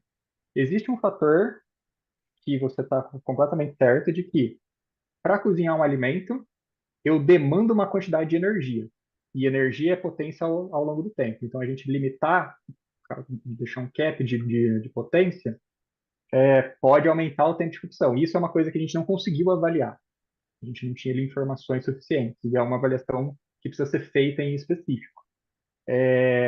Mas a gente, com os elementos que estavam disponíveis para a gente entende que é a possibilidade melhor ali, essa limitação. Mas, de novo, precisa de um estudo mais aprofundado, em específico nisso, nessas dinâmicas desses três tipos de equipamentos, qual que é a eficiência do eletromagnetismo em relação ao infravermelho, por exemplo, se existem elementos que a gente consegue eficienciar nesse sistema. O de indução, na minha interpretação, é o mais difícil, pelos elementos físicos ali envolvidos. Os outros eu não consigo afirmar com certeza, porque eu não conheço intrinsecamente o equipamento.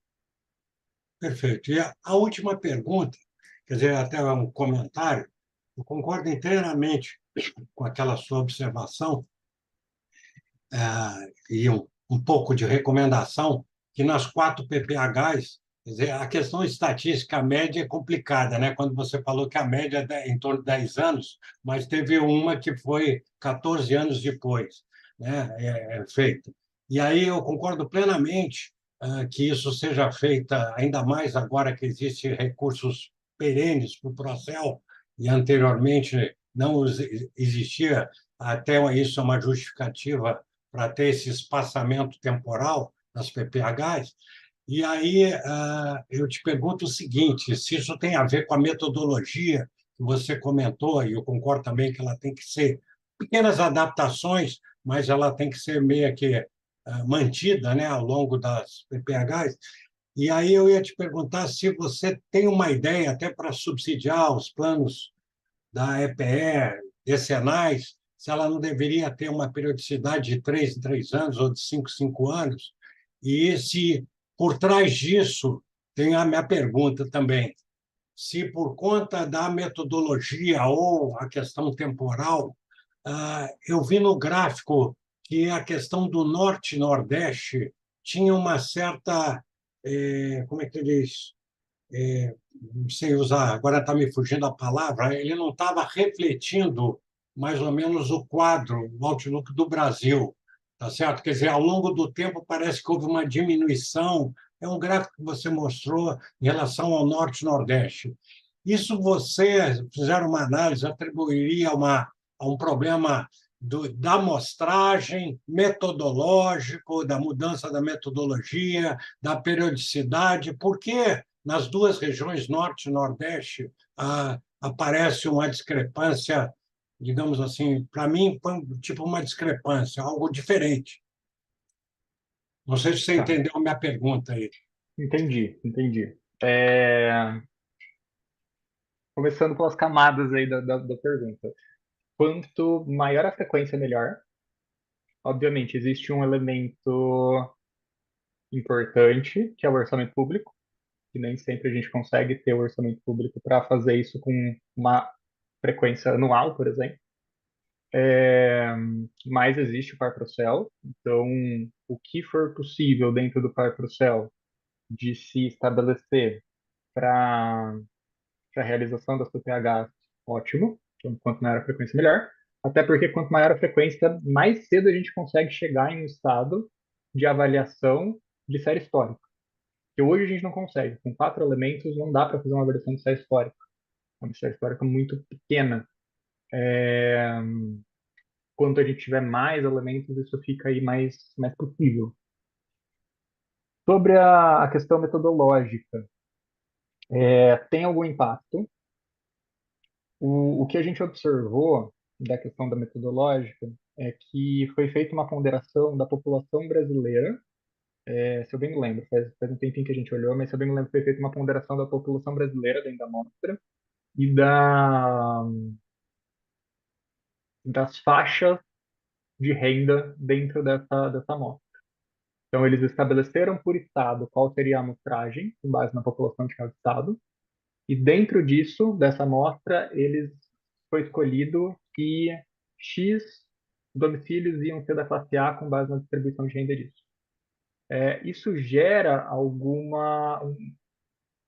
uma incerteza um pouco maior no resultado quando a gente olha para a questão de classe, porque ela não está totalmente ponderada ali. Por exemplo, algumas classes a gente teve menos de 10 residências por classe sendo pesquisadas. Então, o peso estatístico dessa avaliação acaba sendo um pouco menor. A gente tem um erro maior. Então, o que a gente classicamente vai olhar para um erro de 5%, para esse tipo de análise a gente vai olhar um erro de 20, 30. Então, o erro associado está um pouco maior. Isso pode se refletir um pouco no Nordeste. Se eu bem me lembro,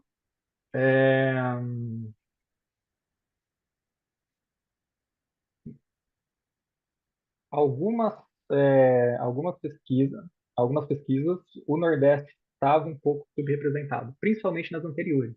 Na 2019, se eu bem me lembro, o Nordeste está muito bem representado. Tem uma significância estatística boa ali para a população, tá bem balanceado.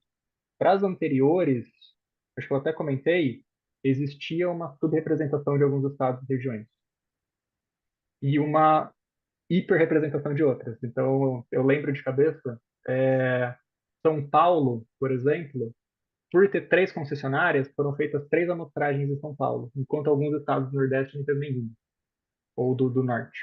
Então, existe sim uma certa diferença pela metodologia, mas que em 2019 já foi consertado. Então, se a gente manter a de 2019, ótimo. Existem pontos de melhoria? Existem, mas se a gente conseguir manter, já está bom. Perfeito. Ana, Muito Só obrigado, viu?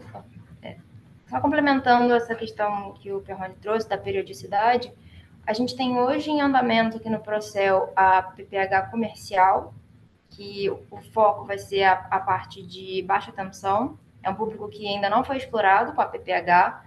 Teve uma, se eu não me engano, em 2005, que foi a alta tensão. Então, vai ser divulgado esse ano. Também vai ter um webinar, enfim. Um fato curioso nessa parte de metodologia é que já seguiu o que tinha sido observado, que a metodologia por unidade federativa tinha os resultados de uma representação melhor para o país, os dados coletados eram mais representativos. Então, teve esse avanço. E com relação à PPH residencial, o quarto plano de aplicação de recursos do Procel, prevê também a realização de uma outra PPH residencial. Então, é algo que a gente também vai estar contratando. Obrigado, Ana. Nada. bom, eu vou partir para as perguntas do YouTube antes de responder aqui o Arnaldo de novo, só rapidinho, só para a gente não perder o pessoal ali. Então, a Maria Cristina, não, a Márcia Cristina, desculpa, perguntou se como a gente acessa os documentos. Acho que a Ana postou aqui no Zoom, a gente depois transcreve para o YouTube, mas é pela própria página do Procel Info. Aí, Ana, se você quiser descrever depois ali para a gente passa para o Zoom, para o YouTube. Desculpa. E a Ana Maia fez uma pergunta aqui que ela gostaria de uma análise da priorização do litificador e do receptor de assinatura, sendo que o liquidificador tem um tempo de uso baixo e o receptor possui utilização 24 horas por dia. É exatamente isso. Ana, esses 2 fatores foram considerados. Então, dentro ali daqueles 6 critérios que a gente estabeleceu, tanto o impacto na integral, que é o que a gente observou pelo receptor, quanto os de ponta, a demanda em si foi observada. E o liquidificador, ele, de fato, ele é utilizado pouco ali durante o dia, mas, e aí é um ponto bastante importante, dentro do que foi observado das respostas da PPH, ele gerou o impacto que a gente observou dentro da curva de carga. Então, a gente fica restrito às respostas que a gente tem. A gente não pode inferir nada diferente. Então, se a PPH estava informando determinados períodos de uso e tempos de uso, foi o que a gente teve que considerar. Então, de fato, ele é um pouco utilizado, mas considerando a potência que ele possui, de aproximadamente aí 1.000 watts, então 1 kW, pelo tempo que ele é utilizado, e nos momentos que ele é utilizado, foi considerado que ele teria um impacto digno de ser trazido ali para a priorização final. E o receptor é essa questão da integral. Então, ele é uma contribuição muito pequena. Um receptor de TV, se eu bem me lembro, a gente observou, ele tem coisa de 0,1 watt, 1 watt, alguma coisa assim. Ele é um consumo muito pequeno, mas ele é um consumo constante, 24 horas por dia, 7 dias por semana, 365 dias por dia, por ano. Então, ele é uma cauda muito longa assim, de consumo. Por isso que ele também foi trazido ali para a priorização final. Sem contar que ele é um arquétipo também. Como a mesma coisa que eu comentei pro Fernando, funciona aqui pro receptor. ele é um arquétipo para esses pequenos equipamentos que consomem energia. Então, o que a gente observa ali de possibilidades para um receptor de televisão pode ser pensado para um modem, pode ser pensado para um no-break, pode ser pensado para outros equipamentos que têm um consumo pequeno ao longo de um tempo muito grande. Respondido, Ana. Alguém levantou a mão, mas abaixou. Eu vou responder aqui a do Arnaldo, que está no chat do Zoom. Como é considerada a influência das variações de temperatura, em particular as altas temperaturas na posse e hábitos? Essa não foi uma relação que a gente fez diretamente, Arnaldo. A gente olhou para isso qualitativamente nos primeiros produtos, quando a gente tentou entender o porquê o ar-condicionado estava crescendo. Então, a gente vê uma tendência muito clara do crescimento do ar-condicionado, a gente associa isso a uma provável aumento de temperatura. A gente ainda não tem dado numérico, de novo, para a gente conseguir estabelecer uma correlação direta, mas é bem provável que tenha uma correlação entre os dois, sim. Mas a gente não olhou isso para dentro da curva de carga. O que a gente fez dentro da curva de carga foi observar o possível impacto de uma tarifa, me fugiu o termo, mas variável ao longo do dia. O que a gente observou é que a variação seria mínima. Então, era coisa de 1, 2% na curva de carga. Então, a gente não conseguiu observar uma influência grande da tarifa, mas a questão da potência a gente vê muito mais associada à posse ali, e nem tanto, a gente não conseguiu observar isso tanto no hábito em si. Obrigado, Vinícius. Quem tinha levantado a mão quer voltar a perguntar?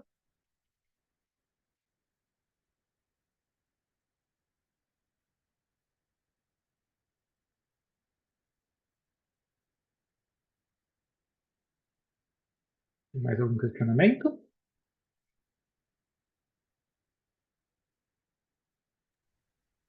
Oi, Vinícius. Samira aqui.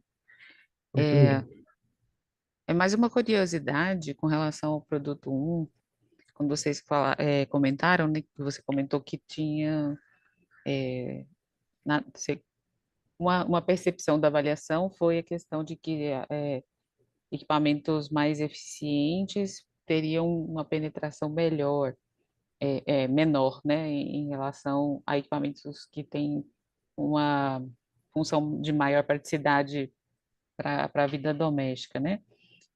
Vocês chegaram a fazer alguma avaliação em relação às tecnologias, diferentes tecnologias do mesmo tipo de equipamento, como vocês fizeram mais ou menos ali para as lâmpadas? A gente não conseguiu observar isso dentro da PPH. Até como eu comentei, para o próprio fogão elétrico, por exemplo. É perguntado fogão elétrico, mas não é segmentado naqueles 3 tipos que a gente comentou. Então, quando a gente começa a observar isso, a gente sai um pouco do escopo da pesquisa. Então, a gente não foi tão a fundo nessa avaliação, por sair um pouquinho do escopo ali da PPH. O que tinha dentro da PPH a gente conseguiu analisar. Quanto à questão dos equipamentos mais eficientes em relação aos de conforto, o que a gente observa é muito mais que, ou que a gente pondera, na verdade, de novo, a gente não consegue observar matematicamente ainda, é, mas a gente estima que, por equipamentos mais eficientes tenderem a ser um pouquinho mais caros, eles tendem a ser reprimidos quando eles vão ser trocados. Então, talvez um consumidor típico prefira comprar um equipamento um pouco mais barato, que vai aumentar o seu conforto, como um micro-ondas, como um air fryer, em relação a comprar uma TV mais eficiente, que é um equipamento mais caro ali, que vai ser um impacto maior no orçamento dele.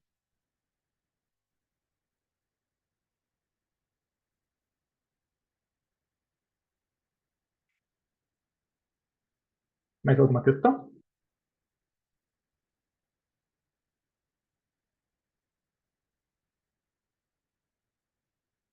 Bom, acho que podemos seguir para o encerramento. Talvez a gente termine um pouquinho antes do tempo. Mas, Fábio, por favor. Ok? Então, para as palavras de encerramento, nós convidamos primeiro a senhora Juliana Tadeu, superintendente do Procel, e em seguida a senhora Samira Souza, coordenadora-geral de Eficiência Energética do Ministério de Minas e Energia.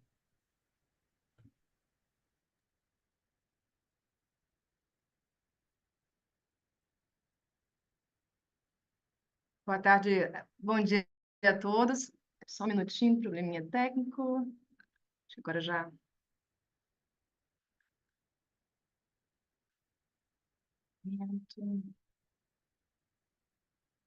Bom, acho que agora me escutam também. Bom, primeiramente, gostaria de parabenizar todos os envolvidos nesse projeto tão importante do Procel no âmbito nacional, no contexto de transição energética. Os dados são muito interessantes e tenho certeza que vão ter grandes desdobramentos na política energética setorial. Agradecimento especial à equipe da MITSID e todos os entes que contribuíram para que essa análise ocorresse. Esse projeto, sem dúvida, é uma ferramenta estratégica setorial, promotora de ações estruturantes de eficiência energética, fundamental no nosso contexto de transição energética de forma economicamente viável e socialmente justa para toda a sociedade brasileira. Então, a análise resultante desse projeto, a gente queria dizer também que vai ser divulgada em breve, nos próximos dias, no site do Procel Info e também no MME, assim como no site da própria Embepar e no seu LinkedIn. Tá? Vamos trabalhar a comunicação para que a gente possa ter todos os desdobramentos, né, necessários aí desse resultado. Então, muito obrigada a todos os participantes aí. Esperamos que possamos agora, nos próximos dias, trabalhar para essa divulgação cada vez mais desses resultados. Tá? Obrigada a todos. Agradecemos, então, a senhora Juliana e passo a palavra para a senhora Samira, então, para se pronunciar. Obrigada, Fábio e também Juliana, toda a equipe da NBPAR pela organização, né, do webinar. Para nós aqui do Ministério de Minas e Energia é muito bom poder participar de um evento como esse, que marca o encerramento de mais um trabalho no âmbito do Procel, né? Depois desse período aí de transição, né, entre a Eletrobras, do programa da Eletrobras para a NBPAR, é muito bom ver os resultados acontecendo, né, e ver que o Procel continua funcionando. Eu acho que é a sensação de todos aqui que estão participando. Com relação ao estudo, acho que realmente a gente precisa parabenizar a equipe da MITSID pelo trabalho. Arnaldo já mencionou, Juliana também, acho que vai ser uma contribuição muito grande, né, fazer essa avaliação, desde que a PPH, a gente viu o resultado da PPH, né, foi um webinar, inclusive na própria EPE, um webinar não, um workshop presencial, lá na própria EPE. A gente identificou essa necessidade, né? A gente sabe que essa é uma pequena análise, é uma análise mais focada nas questões relacionadas às políticas públicas que podem ser desenvolvidas para os equipamentos, né, identificados aí na pesquisa de posse aptos, mas a PPH ela abre um universo de possibilidades de avaliações para diferentes linhas de pesquisa. E então a gente realmente sentiu a necessidade desde aquele momento de ter pelo menos esse projeto desenvolvido, uma análise mais específica, voltada para políticas públicas, para que a gente pudesse aproveitar, né, no âmbito do planejamento energético, do desenvolvimento de novas políticas de eficiência. E eu acho que o estudo está cumprindo com esse papel, né, de trazer esses insumos e fornecer as condições para que nós aqui, como Ministério, como EPE e todos os órgãos regulamentadores, né, em Metro, todo mundo que está envolvido nas políticas de eficiência energética possam pensar, né, no aprimoramento e no desenvolvimento de novas políticas. Então, dá realmente mais uma vez os parabéns para a MITSID, que tem sido uma parceira em vários projetos também, e agradecer todo mundo que participou aqui hoje, as perguntas que foram feitas realmente enriquecem o nosso trabalho. Só relembrando, né, esse estudo também contribui diretamente para uma das políticas que é implementada aqui pelo Ministério, que é a política de índices mínimos, né, os níveis mínimos de eficiência energética, que esse ano nós divulgamos no início do ano uma agenda regulatória para os próximos anos, e esse trabalho ele vem dar mais subsídios para que no final desse ano, quando a gente tiver que revisar a nossa agenda regulatória, a gente já consiga é, identificar, né, novos equipamentos que podem ser regulamentados. Acho que as sugestões também de políticas foram muito interessantes, as análises feitas vão trazer muito subsídio para a gente na identificação de outras formas também de estimular a eficiência energética no setor residencial. Bom, em nome do Ministério, mais uma vez, agradecer a participação de todos e desejar, então, aí um bom dia a todos e que muitos trabalhos sejam desenvolvidos também com o resultado que está sendo divulgado hoje. Obrigada, pessoal. Devolvo a A gente palavra para o Fábio. agradece. É, rapidinho, antes do Fábio comentar as últimas falas, eu vou compartilhar a tela para a gente passar o QR Code de avaliação. Então, antes do pessoal do YouTube e aqui da sala sair, a gente vai pedir uma avaliação para vocês. Mas, Fábio, por favor. E agradecemos então a senhora Samira também e pedimos aí aos participantes para preencherem esse formulário de avaliação do evento. Nós colocamos o link no chat aqui do YouTube e também o QR Code na tela. Nós agradecemos a presença e a participação de todos e até um próximo evento.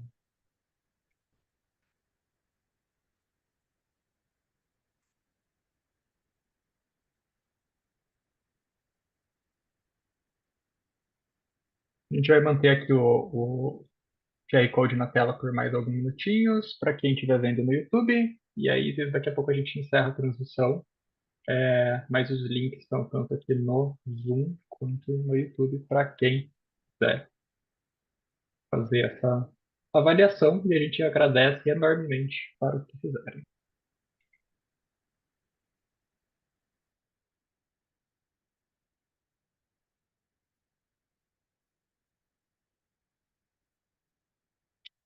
Bom, acho que é isso. Acho que podemos encerrar. Tem que pedir permissão dos organizadores. Deixa. Vinícius, peço Oi. desculpa, por favor, tá? Tá pedindo acesso para responder a avaliação. Permissão de Ixi. acesso. Está pedindo permissão de acesso. Deixa eu já ver. Obrigado por ter informado. Procede, eu não consegui nem no computador nem no celular.